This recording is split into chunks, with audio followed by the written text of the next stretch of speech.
Olá, seja bem-vindo à quinta videoaula para porteiros da Olimpo Consultoria. Meu nome é Bruno Rios, eu sou sócio e fundador da YCervice e em parceria com a Olimpo Consultoria desenvolvemos essas videoaulas para você que é porteiro condominial.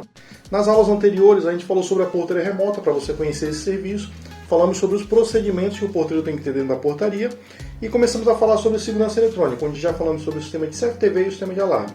Hoje a gente vai falar sobre o sistema de controle de acesso. Tá?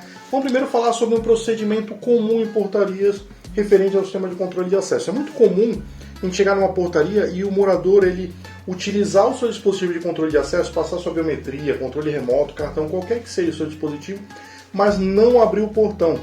Chega uma notificação na guarita, ali na portaria, através de um software, de algum equipamento de controle de acesso, e aí o porteiro ele confirma se esses dados realmente é referente àquele morador que está acessando. Visualiza uma foto, qualquer informação que comprove que é aquela pessoa. E depois o porteiro faz a abertura.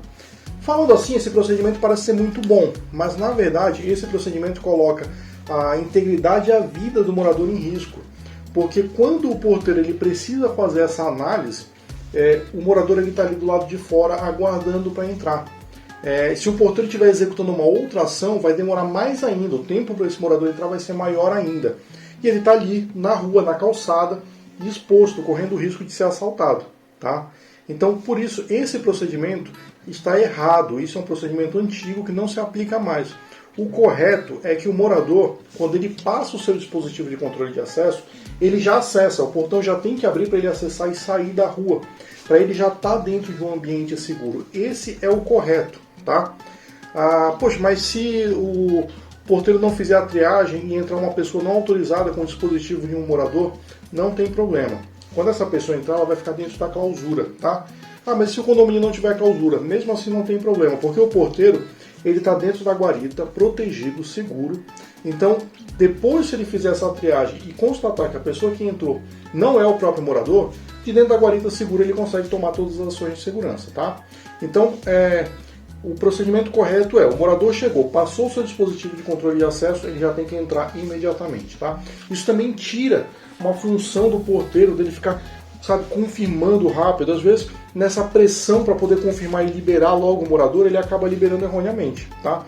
Você gera mais erro humano, fazendo com que o porteiro tenha sempre que ficar confirmando para fazer a liberação. Então, mais uma vez, dispositivo de controle de acesso para morador, quando ele passa, já tem que abrir o portão e ele já tem que entrar, para ele poder estar dentro de um ambiente seguro, tá bom? Agora, o que o dispositivo de controle de acesso pode oferecer também para a segurança, tá? O que o porteiro tem que saber é que todos os acessos do condomínio precisam ser controlados, tá? E as informações de todo o sistema de controle de acesso tem que estar ali dentro da guarita para ele, através de um software. E esse software de controle de acesso, quem vai instalar, quem vai oferecer é a empresa que vai fazer a instalação do sistema de segurança eletrônica. Eu não vou conseguir demonstrar nenhum software de controle de acesso porque cada sistema é diferente do outro.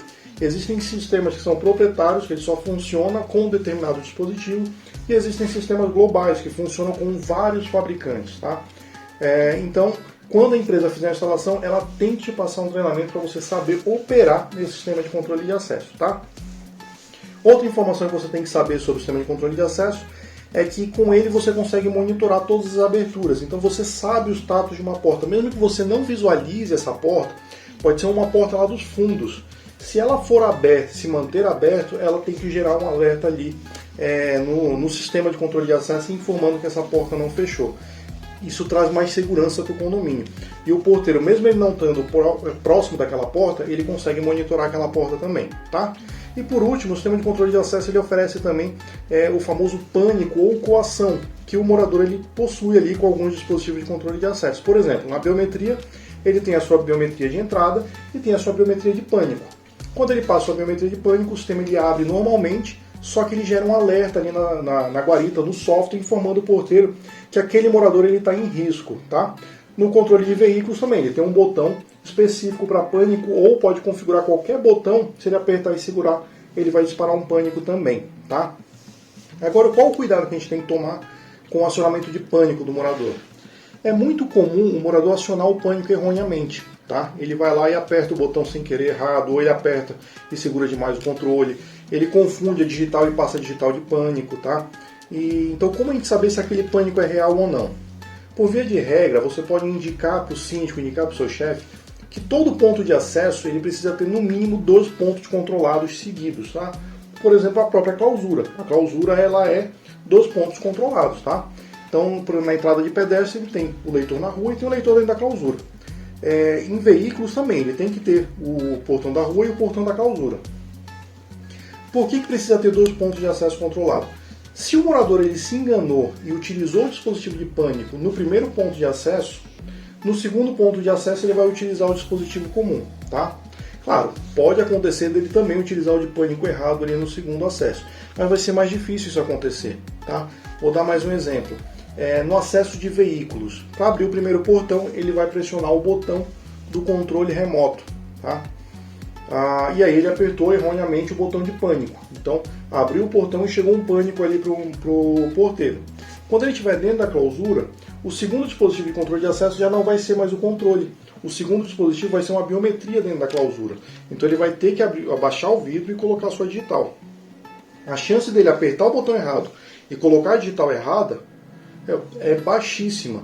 Ele não vai errar no segundo ponto de acesso. Então esse segundo ponto de acesso, essa segunda afirmação de pânico, ela é uma confirmação para o porteiro, tá? Principalmente no acesso de veículos, porque no acesso de veículos ele não vai conseguir visualizar através das câmeras todo mundo que está dentro do carro, tá? Já na entrada de pedestre, se ele errar, pelo menos o porteiro vê que aquele morador está sozinho, tá? Então se ele acionou o pânico 2 vezes, mas ele está acompanhado de uma pessoa estranha, o porteiro já pode considerar isso como pânico. No veículo, se ele usou 2 dispositivos de controle de acesso diferentes e colocou o pânico nos 2, ele também pode considerar que é um pânico real, tá? Mas e nas situações em que não há clausura, condomínio que não possui clausura? Tem que ter um segundo ponto de acesso lá dentro. Por exemplo, no pedestre, se não tiver uma clausura, vai ter a porta do hall social, vai ter a porta do hall de serviço. Então, nesses acessos, vai ter que ter também um controle de acesso, uma biometria, algum dispositivo ali para ele ter o segundo ponto de acesso. No caso de veículos, se não tiver uma clausura, no hall do elevador, para poder chamar o elevador, para acessar a escada, ele vai ter que ter um leitor biométrico ali também, vai ter que ter um dispositivo de controle de acesso ali também. Assim você consegue ter 2 pontos controlados, ele consegue fazer a confirmação do pânico, tá? Isso é para uma questão de segurança, para o porteiro não ter que ficar tentando deduzir se aquele pânico é real ou não, tá bom? Bom, o que eu tenho para falar sobre controle de acesso, você precisa saber para aumentar o seu conhecimento de segurança, é basicamente isso, tá bom? Então essa videoaula vai ficar por aqui e na próxima videoaula a gente vai falar então sobre o sistema de comunicação de voz e o sistema de TI, tá bom? Que o sistema de TI é quem integra todos os sistemas, tá? Então eu aguardo vocês na próxima videoaula. Até lá!